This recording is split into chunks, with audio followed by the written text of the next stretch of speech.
Good morning, everybody. Welcome to today's press conference. We're very happy you're here. We're even happier that you were here last night. We thank you for your interest in this year's laureate, Nina Stemme, and the Birgit Nilsson Centenary. Before I proceed, I would like to introduce to you, not that this needs any introduction, but so you know who the three people up here are. Nina Stemme, that's all I need to say. And Susan Riden, the president of the Royal Academy of Music. We'll be happy to field your questions.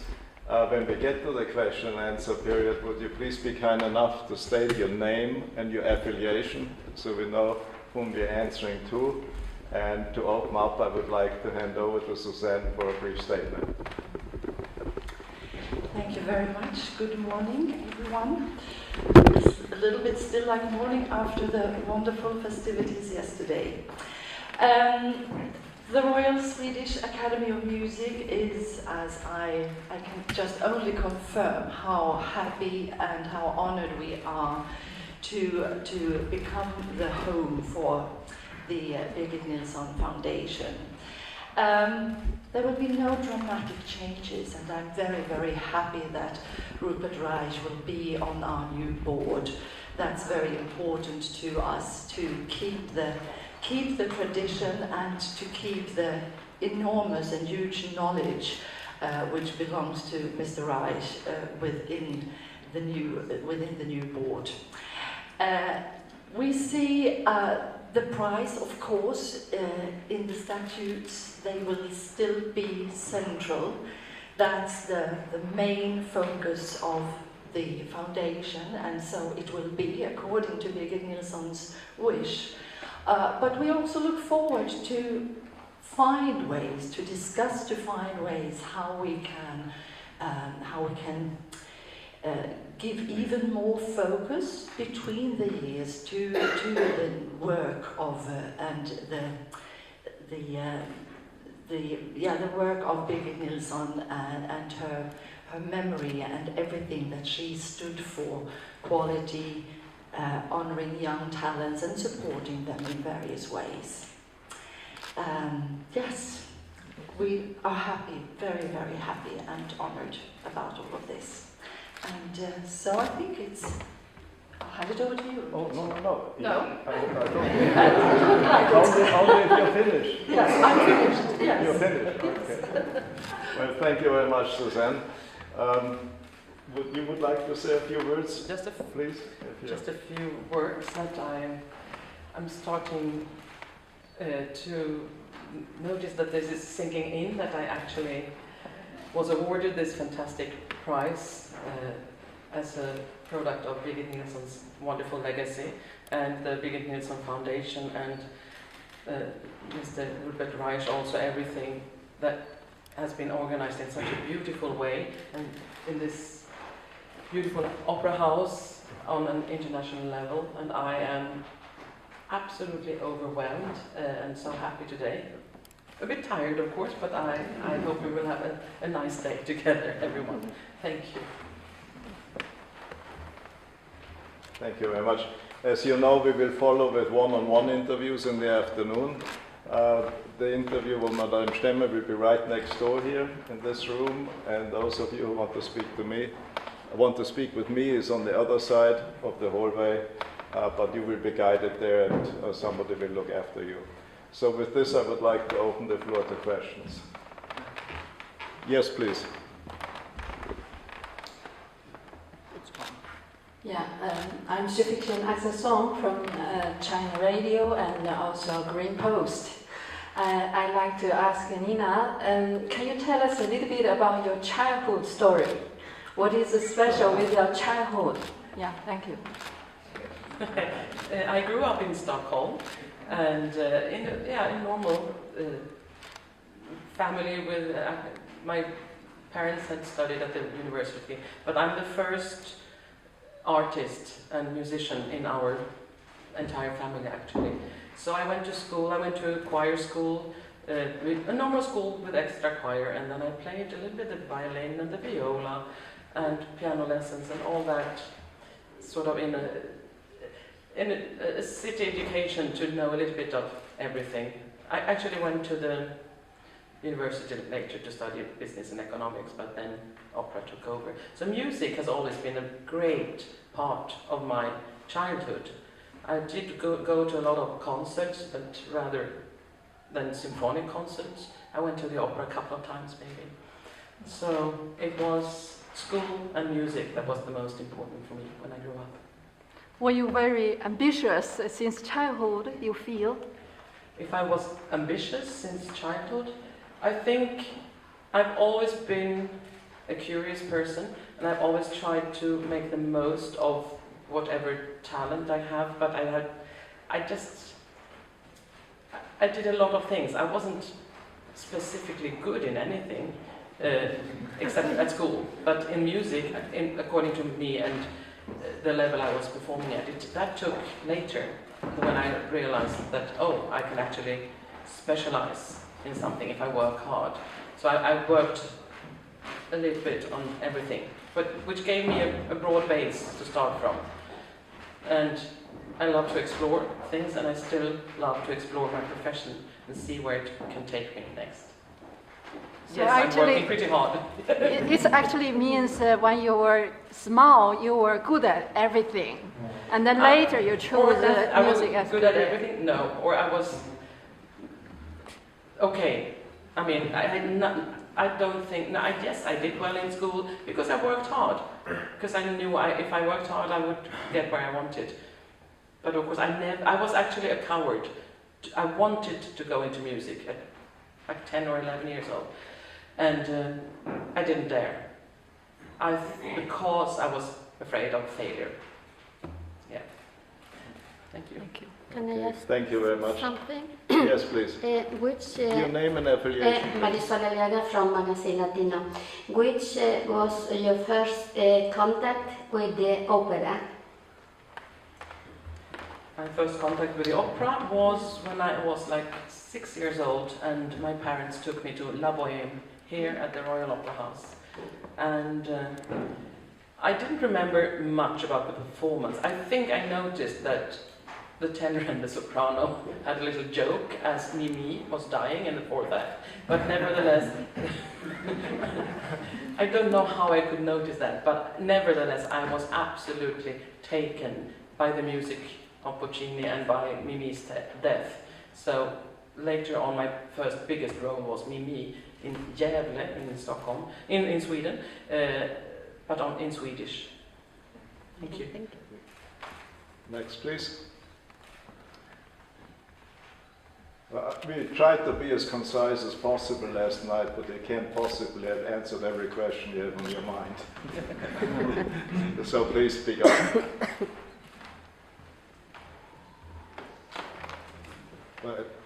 Yes. Hello, my name is Nicola Cattò, Musica Magazine in Italy. I would like to ask to Ms. Stemme, which is, in your opinion, the biggest difference in the operatic world business between Nilsson times and yours and these times? That's a very good question, but I don't think I am capable of answering this, because I would just have to make conclusions out of something I've never experienced. I've never had the fortune to hear Nilsson or to see her live, and I was too young at the time, in the 60s, 70s, when I went to the opera. So, but I have a feeling that we are more like cultural workers these days. People don't realize sometimes how much work we put into it, and Nilsson seemed to have a possibility to really take focus when she needed it, and to make everybody understand that she is the star, and that's it. But she was also very humble, and she loved her colleagues, as we know many stories about. But I think someone else is better aimed to answer that question, actually.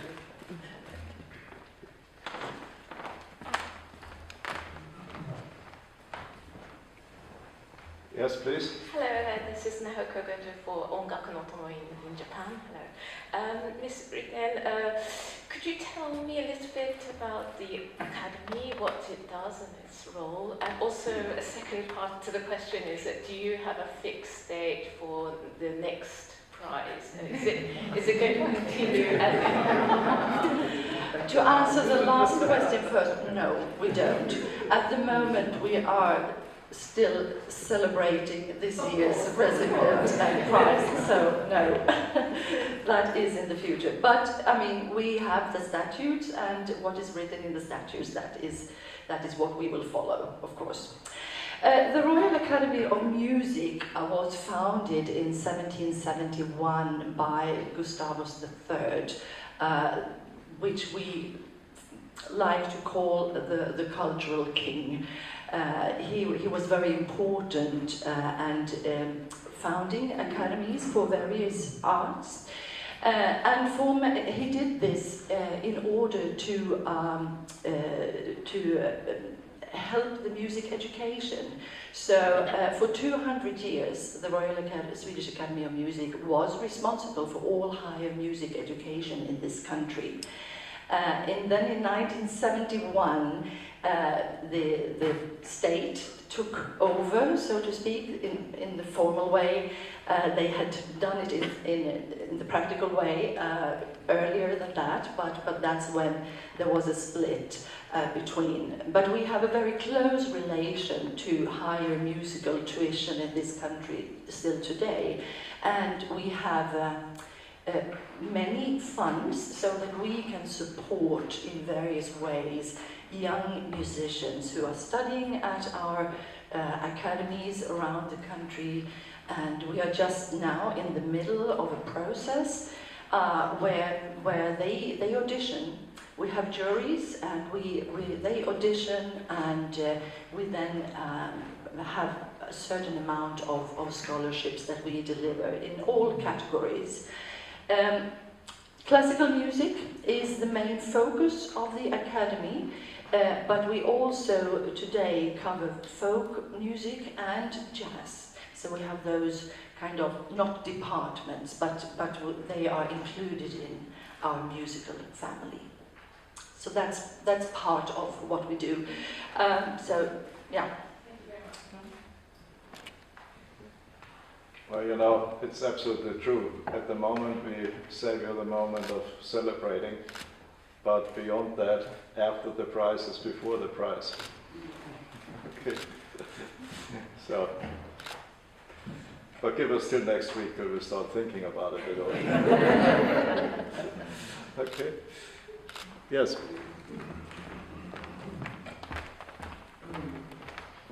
Manuel Brug, Die Welt, Niederstämme.